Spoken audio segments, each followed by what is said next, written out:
ಮತ್ತೊಂದು ವಿಶೇಷತೆ ಇದೆ. ಆದಿಶಂಕರಾಚಾರ್ಯರು ಏನು ಮಹಾಲಕ್ಷ್ಮಿಯನ್ನು ಒಂದು ಪ್ರಾತ್ಯಕ್ಷಿಕ ಸ್ವರೂಪದಲ್ಲಿ ನೋಡುವಂತಹ ಸಲುವಾಗಿ ಒಂದು ಸ್ತೋತ್ರದ ರಚನೆಯನ್ನು ಮಾಡ್ತಾರೆ. ಮಹಾಲಕ್ಷ್ಮಿ ಯಾರಿಗೆ ತಾನೇ ಒಂದು ಮಹಾಲಕ್ಷ್ಮಿಯ ವರ ಬೇಡ? ಪ್ರತಿಯೊಬ್ಬರಿಗೂ ಬೇಕು.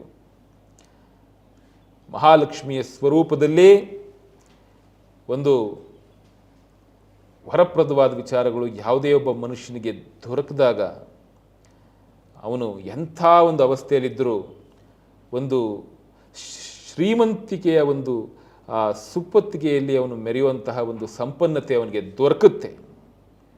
ಇದು 100ಕ್ಕೆ 100ರಷ್ಟು ಸತ್ಯ. ಹಾಗೆ ಶ್ರೀಮಂತಿಕೆ ಜೊತೆ ಧೀಮಂತಿಕೆ ಇದ್ದರೆ ಎಲ್ಲವನ್ನ ನಡೆಸ್ಕೊಂಡು ಹೋಗುವಷ್ಟು ಒಂದು ಶಕ್ತಿ ಎಲ್ಲವೂ ದೊರಕುತ್ತೆ. ಹಾಗಾಗಿ ಅದರ ಸಲುವಾಗಿ ಒಂದು ಸ್ತೋತ್ರ ರಚನೆ ಮಾಡೋಣ ಅಂಥೇಳಿ ಶಂಕರಾಚಾರ್ಯರು ಮುಂದಾಗುವಂಥದ್ದು.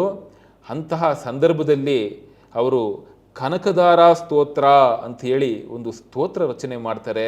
ಆ ಸ್ತೋತ್ರವನ್ನು ರಚನೆ ಮಾಡಿದ್ದಾದಮೇಲೆ ಅವ್ರು ಹೇಳಿ ಮುಗಿಸೋಷ್ಟೊತ್ತಿಗೆ ದೇವಿ ಒಂದು ಪ್ರಸನ್ನಳಾಗಿ ಮಹಾಲಕ್ಷ್ಮಿ ಅವರಿಗೆ ಆ ಒಂದು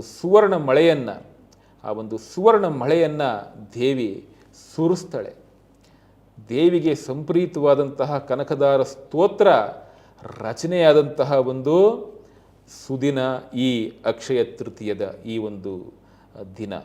ಹಾಗಾಗಿ ಒಟ್ಟಾರೆ ಅಕ್ಷಯ ತೃತೀಯದ ಒಂದು ವೈಶಿಷ್ಟ್ಯಪೂರ್ಣ ವಿಚಾರಗಳು ಇಷ್ಟೆಲ್ಲ ಇದೆ.